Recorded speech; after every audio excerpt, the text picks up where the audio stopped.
Paz do Senhor Jesus, meus amados irmãos, louvado seja Deus. Continuamos então as nossas reflexões sobre a lição de número 2 do quarto trimestre de 2022. Vem o fim. A nossa leitura diária hoje está em Jeremias capítulo 27, versículos 6 e 7, que diz assim: E agora eu entreguei todas estas terras nas mãos de Nabucodonosor, rei da Babilônia, meu servo, e até os animais do campo lhe dei para que o sirvam. Todas as nações servirão a ele e ao seu filho e ao filho de seu filho, até que também venha o tempo da sua própria terra, como muitas nações e grandes reis se servirão dele. Ou seja, Nabucodonosor foi constituído como um azorrague divino para açoitar Jerusalém. Ou seja, a gente sabe que Deus, a gente vê aqui que Deus chama Nabucodonosor de meu servo, não porque ele era justo, mas porque ele seria usado para cumprir um propósito divino, né?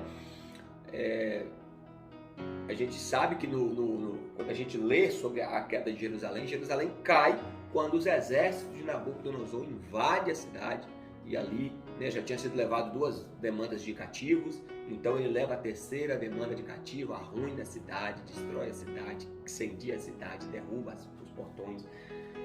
Que a gente vê lá, por exemplo, posteriormente, Neemias tendo que voltar para reconstruir os muros, né? Ou seja, a cidade ficou verdadeiramente uma calamidade. Inclusive, se você ler o livro de Lamentações de Jeremias, ali tem um quadro de como ficou ali a situação da cidade após a invasão babilônica liderada pelo seu governante Nabucodonosor. Meus irmãos, a introdução diz assim: o juízo divino descrito no discurso profético no capítulo 7 de Ezequiel é endereçado à terra de Israel, ou seja, particularmente em seus habitantes, mas tem implicações globais. Os contemporâneos de Ezequiel na Babilônia e até mesmo em Jerusalém recusaram a mensagem dos profetas, principalmente de Ezequiel e Jeremias, por não acreditarem que Javé permitisse que os ímpios conquistassem a cidade e destruíssem o templo. É igual, por exemplo, quando Deus ele quer julgar um povo, quando ele quer punir um povo, ele usa o que ele quiser. John Calvino, por exemplo, que foi um dos maiores teólogos no período da Reforma, John Calvino ele dizia que quando Deus quer punir um povo, às vezes Deus lhes dá governantes ímpios. Por quê? Porque através disso o povo se rende, o povo se prostra, o povo reconhece a Deus. Foi o que aconteceu, por exemplo, nos tempos de reis perversos, como foi o rei Acabe, como foi outros reis de Israel, tanto de Israel como de Judá, que foram ruins. E o povo ali, tempo dos juízes, por exemplo, né, quando levantavam os juízes que eram, né, quando levantava-se forças estrangeiras contra o povo, né, e o povo clamava, se arrependia, se voltava para Deus. Então Deus faz os propósitos dele e ele chama Nabucodonosor de meu servo, ou seja, porque Nabucodonosor cumpriria o propósito de Deus. Vamos falar sobre a profecia. Ezequiel introduz a profecia conforme o usual dos profetas de Israel. Veio a mim a palavra do Senhor. A chancela de autoridade divina diz que o Senhor Jeová é a marca registrada dos profetas. Isso mostra que Deus é a fonte da profecia.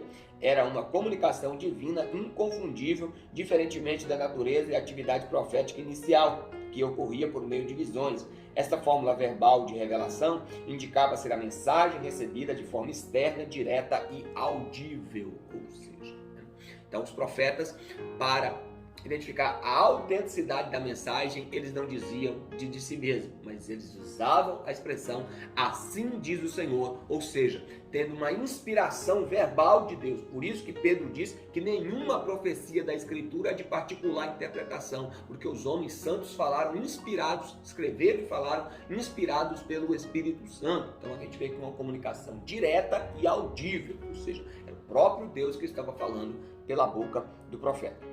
Extensão. A expressão hebraica Adamar Israel, ou seja, que significa para a terra de Israel, aparece cerca de 17 vezes no livro de Ezequiel e em nenhum outro lugar do Antigo Testamento.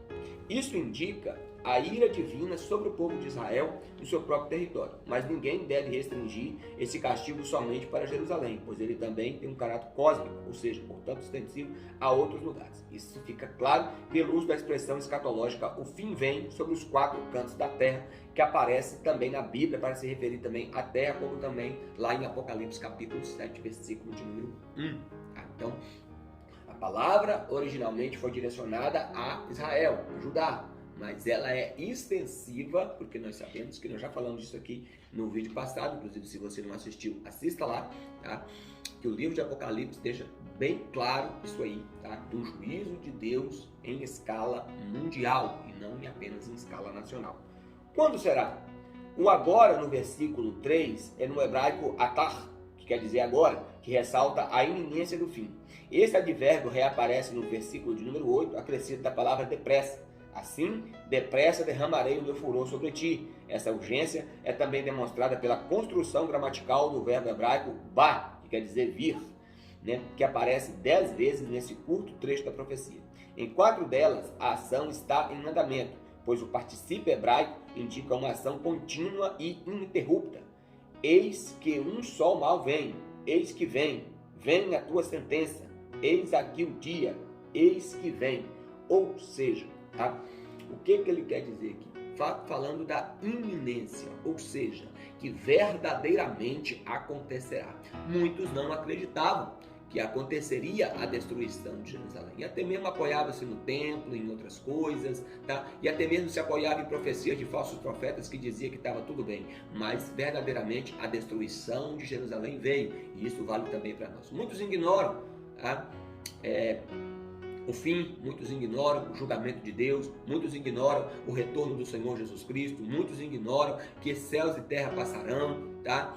É verdade, e que o Senhor estabelecerá o seu reino eterno, aleluia, fundado em misericórdia, justiça, igualdade, justiça plena, equidade, mas muitos descreem, mas acontecerá, é iminente. O dia e a hora, verdadeiramente, nós não sabemos, mas o próprio Jesus deixou bem claro que o dia vem, o dia do Senhor vem, tá? Estejamos preparados para esse dia, amém? Deus abençoe a sua vida e a sua família, e amanhã retornaremos com o tópico de número 2, falando sobre o fim propriamente dito, amém? Deus abençoe em nome de Jesus.